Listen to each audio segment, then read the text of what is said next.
Hey Jameson, so one of my exes was a complete freak in the sack, which was amazing to say the least. We're talking, if I wanted to try something, she was down without hesitation. But there was a catch. There were several times where we would get to business at the end of the day, and she hadn't taken a shower since the morning of the day before. Not to mention that she was a very active woman who worked out regularly and also attended the Cirque du... Alright, her pussy stinks. Yada yada. This kinda sucked because I do enjoy cunnilingus. Plus, I sometimes felt guilty for not repaying her for the insanely good head game she had. One night, she hopped in the shower as soon as she got home, and I was waiting in the bed, ass naked, ready to munch on her box like nobody's business. I followed through on this, and after the entire sesh was finished, she asked the dreaded question, "Why don't you do that more often? I love that." Well, to be honest, Jameson, my response was not the best, but without trying to come across like a complete asshole or lie to her, I said something along the lines of, I just prefer to do that when it's nice and fresh. Not surprisingly, her response was like, "Oh, okay." And we all know what that means. It means she's pissed off.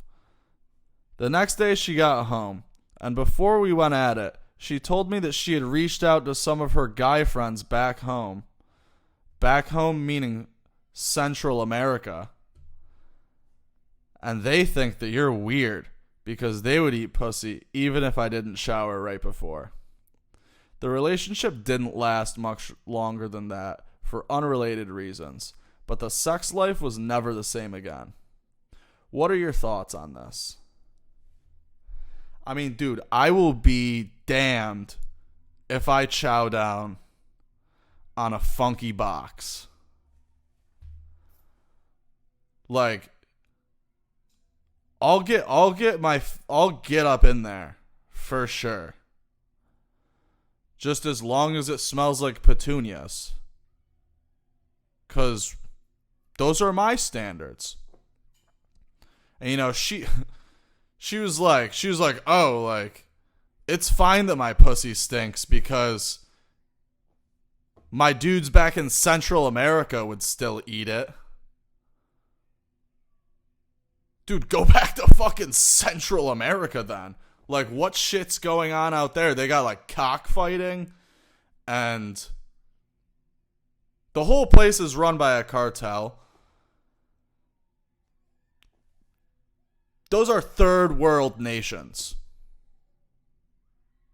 And she's like, "Oh, like, my friends back in Central America would eat my pussy." Then hop on the plane. Get your ass back to the CA. Like, dog, you're gonna come at my man? Talking about my Central American buddies think my pussy's just fine? Dude.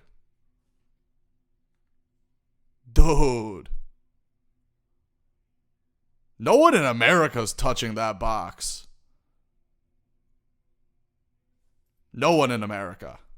You shower the day before, and then you work out and do all this shit, and then you expect someone to put their face there. Dude. Get your shit in order. Like, there is nothing better than chowing down on a nice, fresh box. And there's nothing worse than putting your head in a sewer. When I was 17, my boy was talking to Riff Raff on MySpace. We drove to Baltimore to record a music video called Body Bag Full of Coke. Full of that coke, yeah, I'm full of that coke. Body bag full of coke, and my swag on zero. And my swag on zero, swag on zero. I should've been a hero. In my back pocket full of X pills, X pills. In my right pocket full of that dro, that dro. In my left hand holding on a cup. When Riff Raff showed up at our hotel in his 97 Geo Prism.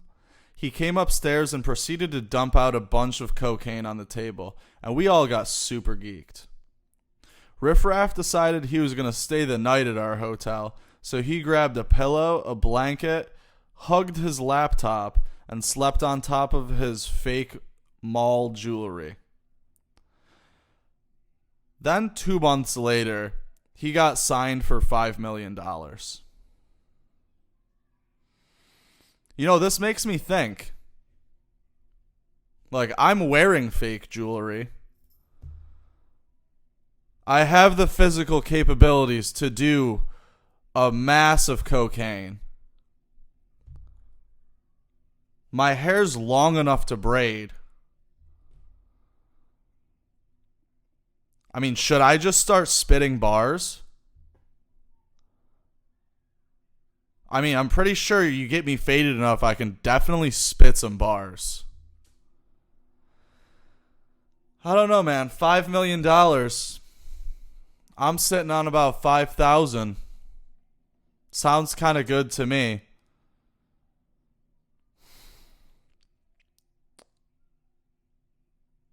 I don't know, maybe I should just start spitting hot gas. Like, who's the best white rapper in the game right now?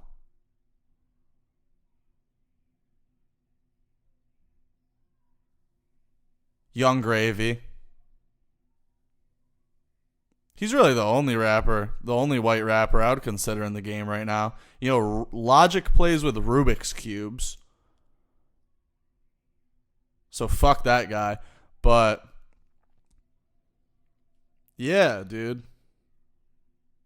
Maybe I should just start rapping. Like, what really am I doing anyways? Hey, Jameson. Me and my cousins were up in Vermont on a skiing trip where we met a few broads in the lodge. We invited them over to our rental house. We were drinking all night, and the girls started to get wild. I ended up hooking up with one of the girls, and so did my cousin. A few hours later, the girl my cousin hooked up with wanted some from me. So me and her snuck upstairs and got it on. Is it weird for me to smash a girl the same night my cousin did, that he also smashed? Or is this fair game? Well, I'm going to call you Frank. Frank, it comes down to... It doesn't really come down to my opinion with this one. I think it comes down to how comfortable you are, you know, sloshing your erect penis around in a pool of your cousin's semen. Because really, that's what you have to look past to do that. If you can get your dick in there and be like, this is worth it. I'm okay with sharing fluids with my cousin right now. I'm okay that my penis is swimming in his nut. Then, you know what? You guys are probably really good cousins, and you guys probably care about each other a lot. If you can put that aside, so you know, maybe you guys have a great relationship then. I'd say if that's the case, you know, that's a fun story you can tell over breakfast in the morning. You know, head on down to the Foggy Goggle, get a beer or two, get a bacon, egg, and cheese, and say, hey, yo, cuz, just wanted to tell you, you know, my dick was covered in your nut last night. Then pound it out, go hit the slopes, you know? It's whatever if it's whatever. And that's what's up.